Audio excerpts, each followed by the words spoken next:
자, 오늘 우리에게 주신 하나님의 말씀은 출애굽기 15장 22절에서부터 27절 말씀이고, 설교 제목은 조금만 더 참았더라면 은혜로 건너야 할 7마일입니다. 모세가 홍해에서 이스라엘을 인도하며 그들이 나와서 수르 광야로 들어가서 거기서 사흘 길을 걸었으나 물을 얻지 못하고 마라에 이르렀더니 그곳 물이 있어서 마시지 못하겠으므로 그 이름을 마라라 하였더라. 백성이 모세에게 원망하여 이르되 우리가 무엇을 마실까 하며 모세가 여호와께 부르짖었더니 여호와께서 그에게 한 나무를 가르치시니 그가 물에 던지니 물이 달게 되었더라.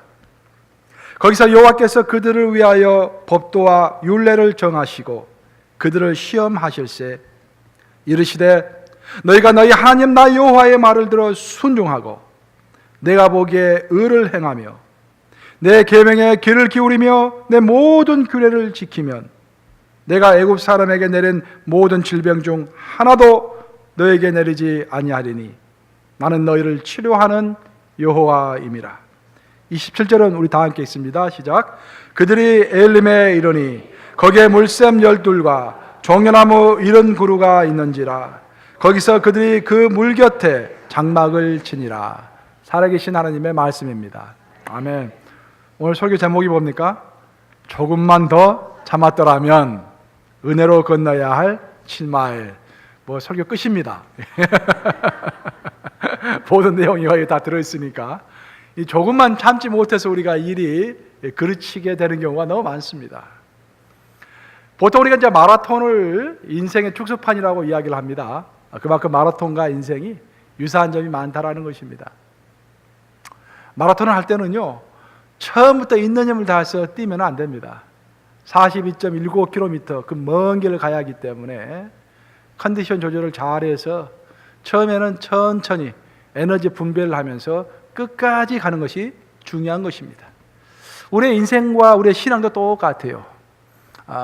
에너지 분배를 잘해야 합니다. 일시적으로 탁탁 튀면서 하는 것도 중요하지만 끝까지 완주하는 것은 훨씬 더 중요할 줄로 믿습니다. 우리의 목표점은 죽어서 하나님 앞에 심판 때 서는 거예요. 그날까지는 무리 없이 정말로 내 양심을 지키면서, 설사 내가 뛰어난 행동과 존경을 받지 못한다 할지라도 내 양심을 지키면서 내 페이스를 지키면서 신앙을 끝까지 걸어가는 것이 중요할 줄로 믿습니다. 또 마라톤을 할 때 보면은요, 가끔씩 선수들이 물을 마시면서 자신의 컨디션을 조절합니다. 우리 신앙도 마찬가지예요. 하나님께서 우리를 창조하실 때는 7일 중에 하루는 쉬라고 하셨어요.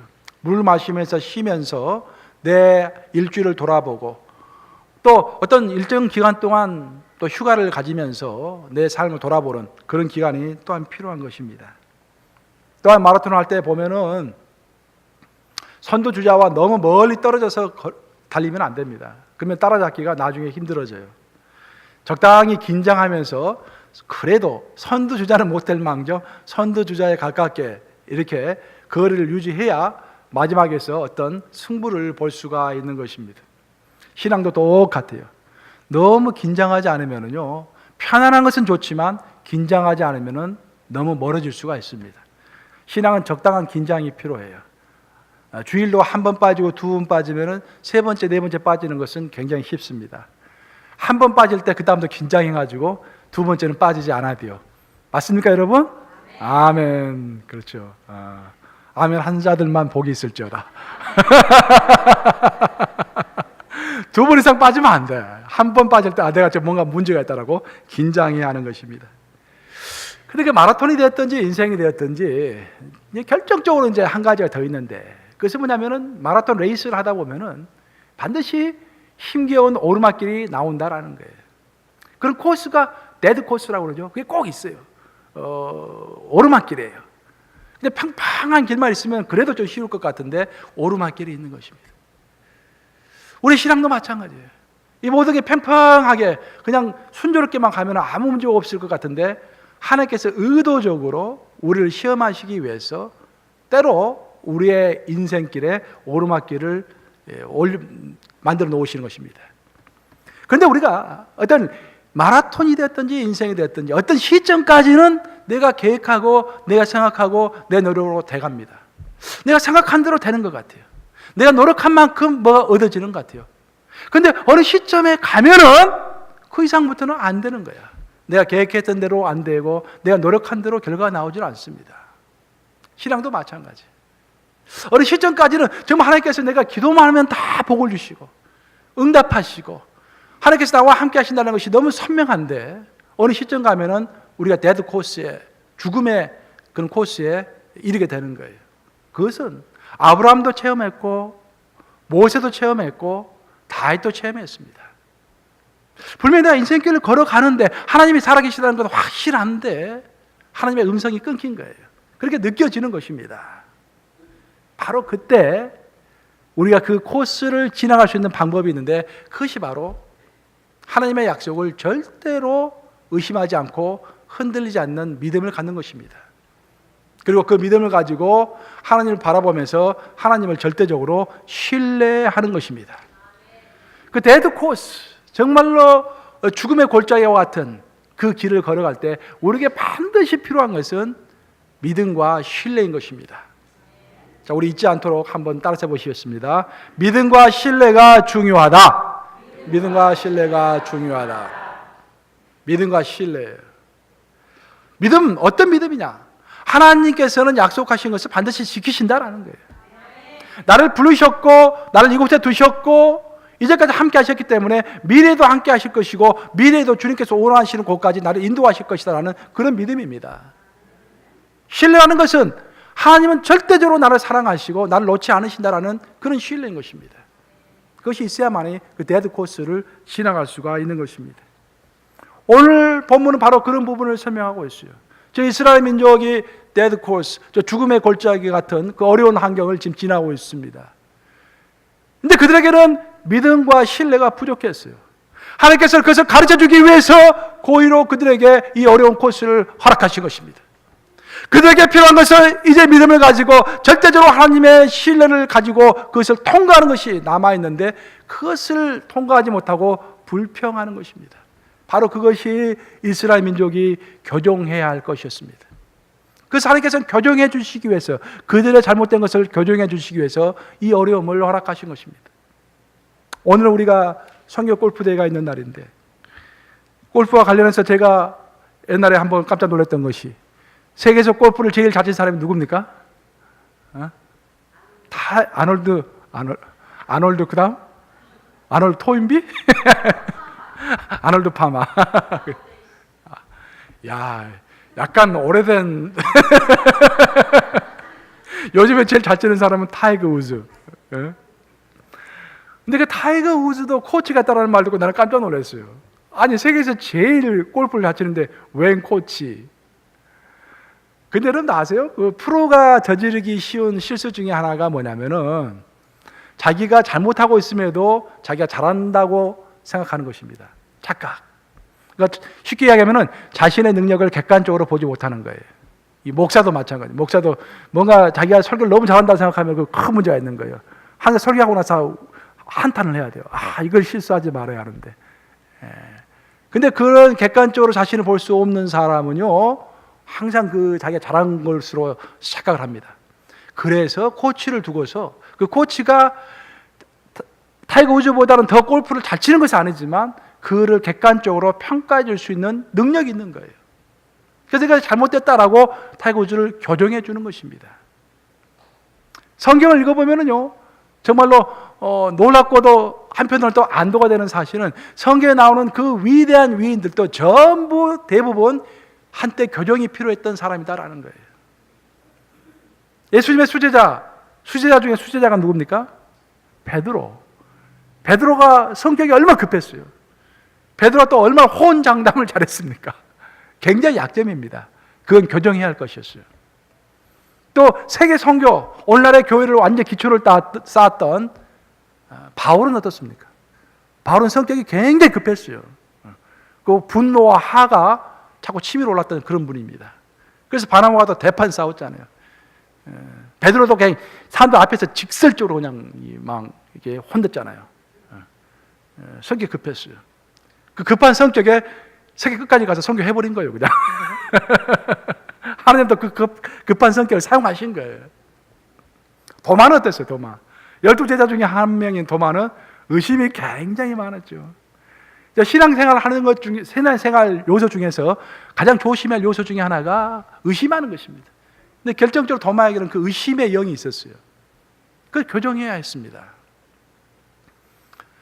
구약으로 보면은 야곱은 어떻습니까? 야곱은 어떤 결점이 있었죠? 야곱은 사람을 자꾸 속였어요. 그걸 자꾸 교정해야 할 그런 요소였습니다. 발람은 어땠습니까? 발람은 물질에 굉장히 약했습니다. 그래서 돈을 준다고 하니까 축복기도 해주면 안 되는데 돈 받고 축복기도 해주려고 그랬어요. 물질에 약한 거예요. 사사했던 삼손은, 또 다윗은 뭐가 약점이었습니까? 여인의 문제. 그래서 여인의 문제라기보다 이성의 문제죠. 여성들도 또 남성에게 이렇게 끌릴 수가 있으니까, 남자도 여성에게 끌리지만 이렇게 이성의 문제에 약점이 있었어요. 그래서 삼손 같은 경우는 그냥 완전 이성 문제 때문에 인생이 그냥 망가진 것입니다. 다윗도 완전히 망가졌죠. 그것 때문에. 그것만 없었더라면 참 결점이 없는 사람이었는데, 그 여인의 문제. 그리고 모두가 이렇게 어떤 교정이 필요한 사람들이었어요. 근데 오늘의 본문에 나오는 이스라엘 민족도 마찬가지야. 교정이 필요했어요. 교정이.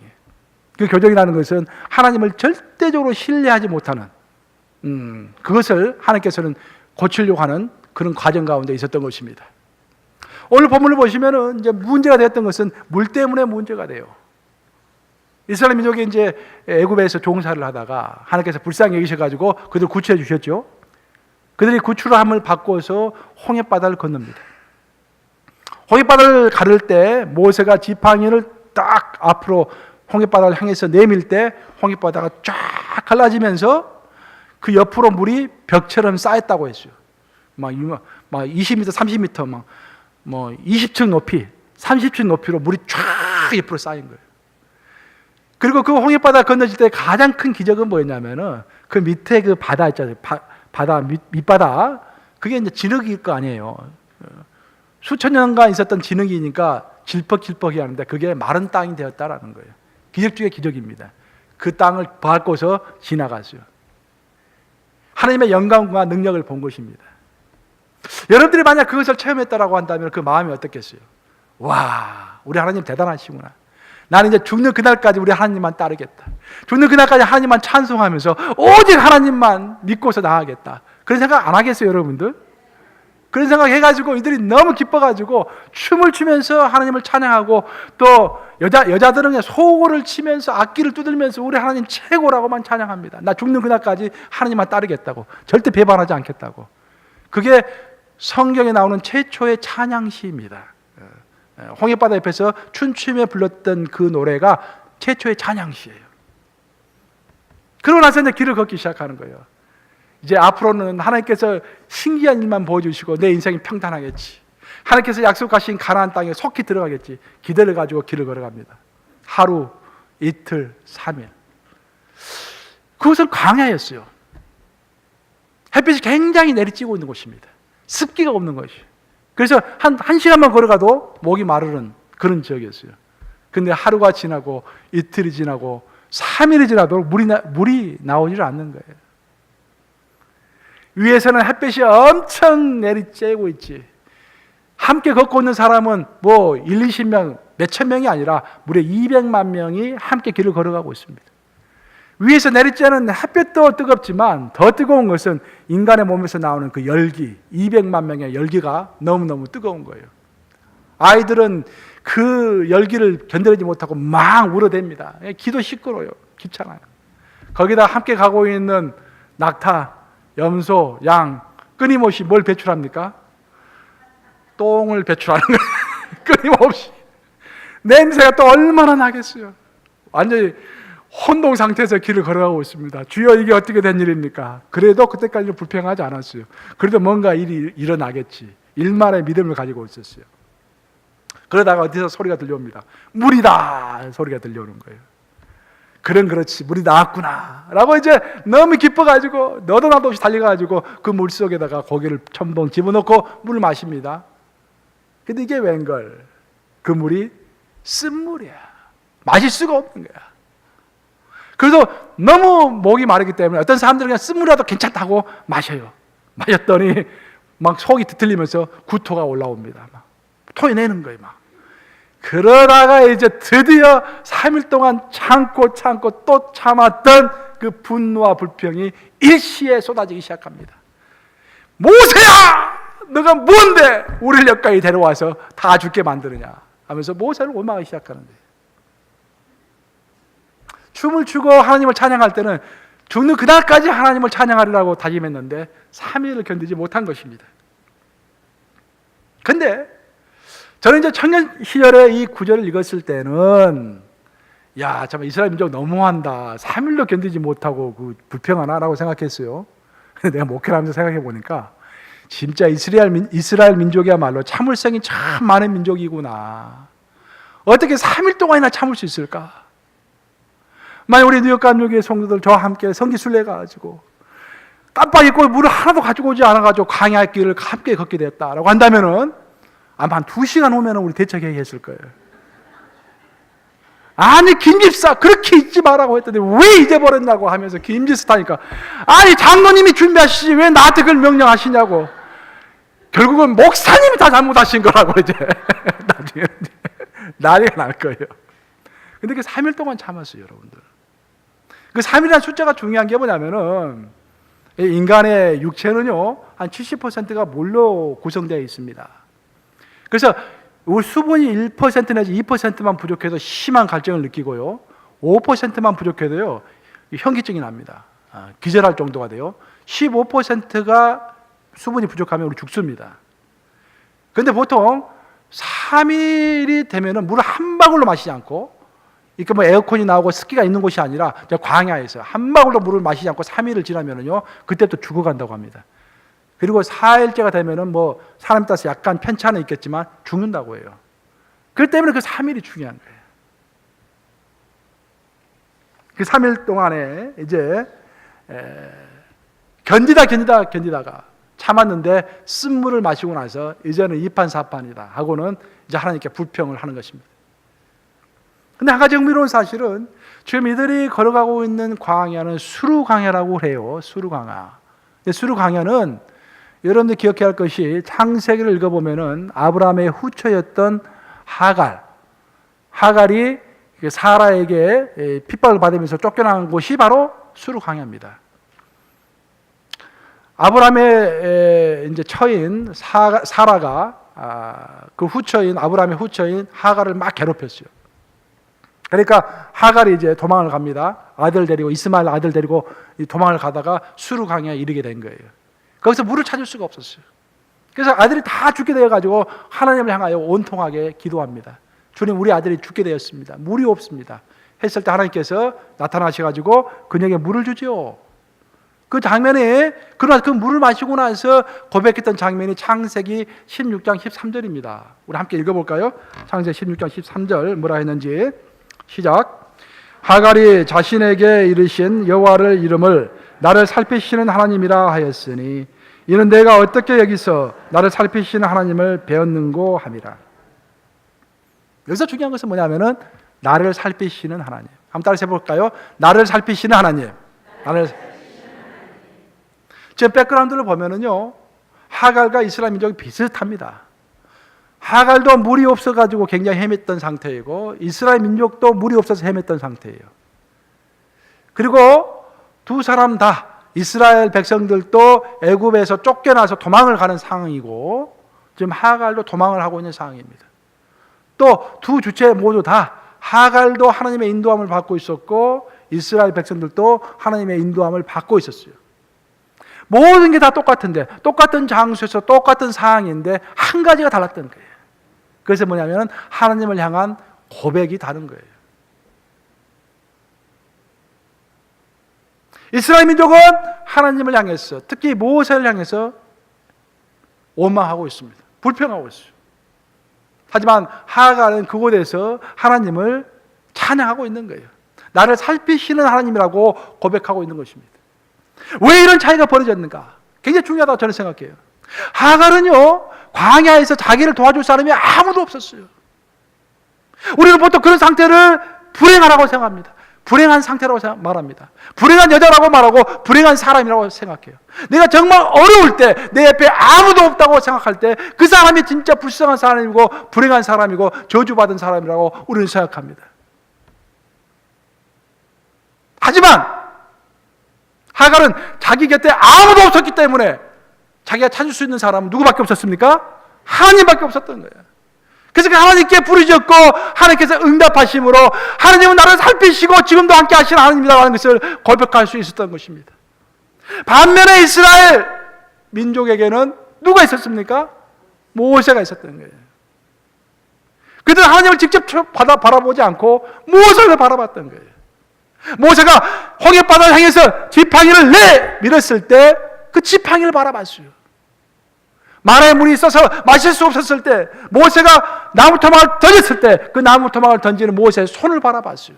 사실 지팡이도 아무것도 아니고 모세의 손도 아무것도 아닙니다. 하나님이 모든 기적의 주체인 거예요. 그러니까 하나님을 바라봐야 하는데 그들에게는 모세가 있었기 때문에 오히려 하나님을 바라보기보다는 모세를 바라보면서 불평했던 것입니다. 그래서 모든 환경은 똑같았지만 그 환경 가운데서 불쌍한 여인 하갈은 하나님은 나를 살피시는 하나님이라고 찬양한 반면에 이스라엘 백성들은 모든 환경이 똑같았음에도 불구하고 오히려 그 하갈보다도 훨씬 더 좋은 환경에 있었음에도 불구하고 훨씬 더 확실한 약속을 붙들고 있었음에도 불구하고 하나님을 바라보지 않으므로 불평을 했던 것입니다. 이렇게 불평하고 있는 이스라엘 민족을 향해서 하나님은 마라의 쓴물을 단물로 바꿔주십니다.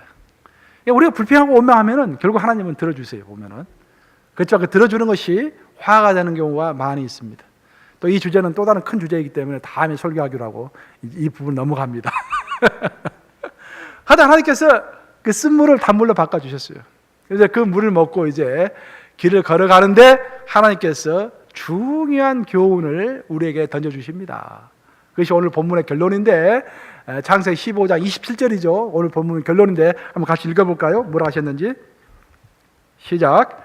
그들이 엘림에 이르니 거기에 물샘 12과 종려나무 70그루가 있는지라 거기서 그들이 그물 곁에 장막을 치니라. 여기서 말씀 보시면 마지막에 장막을 치니라 라는 말이 굉장히 중요한 말이에요. 왜냐하면 이스라엘 민족이 광야 길을 걸어갈 때는요 아무 곳에나 장막을 치면 안 됩니다. 오늘 걸어가다가 이제 피곤하니까 스탑! 여기서 장막 치고 오늘 하룻밤 자! 내일부터 출발! 절대 그렇게 하지 않아요. 하나님이 장막을 치려고 하는 곳에서만 장막을 칠 수가 있는 것입니다. 그게 하나님의 명령이에요. 근데 하나님께서는 지금 마라에다가 장막을 치라 했습니까? 치지 말라고 했습니까? 치란 말 없었어요. 하나님이 원하시는 장막 칠 장소는 엘림이었습니다. 그 엘림은 물샘이 있고 그늘이 있고 쉴만한 곳이었어요. 하나님은 미리 그것을 예정하시고 생각하시고 계획하고 계셨어요. 자, 이들이 길을 가다가 엘림에서 쉬게 해야지라고 생각하고 계시고 그들이 엘림에 이르기 바로 직전에 이들을 한번 시험해 보신 거예요. 오르막길을 탁 한번 주신 것입니다. 그것이 마라예요. 근데 놀라운 것은 마라에서 엘림까지는 몇 마리였다? 7마일밖에 안 됐다라는 거예요. 낙타를 타고 가면 2시간이면 간다고 그래요. 우리가 걸어서 가면 한 4시간이면 간다고 합니다. 그 7마일을 남겨놓으시고 그 7마일을 이스라엘 민족이 어떻게 하는가 보자라고 그들을 시험하신 것입니다. 우리 인생도 똑같습니다. 신앙도 똑같아요. 시험하시는 하나님이십니다. 여러분들 학교 다닐 때 시험만 없었으면 참 좋겠다는 생각 많이 하셨죠. 근데 학교에 시험이 없으면 어떻게 됩니까? 실력이 향상되질 않아요. 그래서 시험이 있어야 벼락 공부라도 해서 공부를 그나마 좀 해서 실력이 쌓이지 시험이 없으면 실력이 향상되질 않습니다. 시험은 반드시 필요한 거예요. 그래서 신앙도 하나님께서는 우리를 항상 시험하세요. 그런데 하나님께서는 이들이 어떻게 하시는가, 어떻게 하는가 보자라고 그 7마일을 남겨두고 그들을 시험했는데 그 7마일의 그 구간은요, 사실 아까 설명했던 것처럼 마라에 왔을 때 이미 이들은 인간의 한계를 딱 거쳤어요. 이젠 더 이상 내가 어떻게 할 수 없다라는 인간의 한계에 봉착했던 것입니다. 그래서 마라에서 엘림까지 그 7마일은 인간의 힘으로 걷는 길이 아니라 하나님의 은혜로, 하나님께서는 나를 약속의 땅으로 인도하시고자 약속했기 때문에 반드시 그 약속이 성취될 것이다. 그래서 나는 환경이 어떠함에도 불구하고 하나님을 절대적으로 신뢰할 것이다 라는 그 신뢰로만 걸을 수 있는 7마일이었던 것입니다.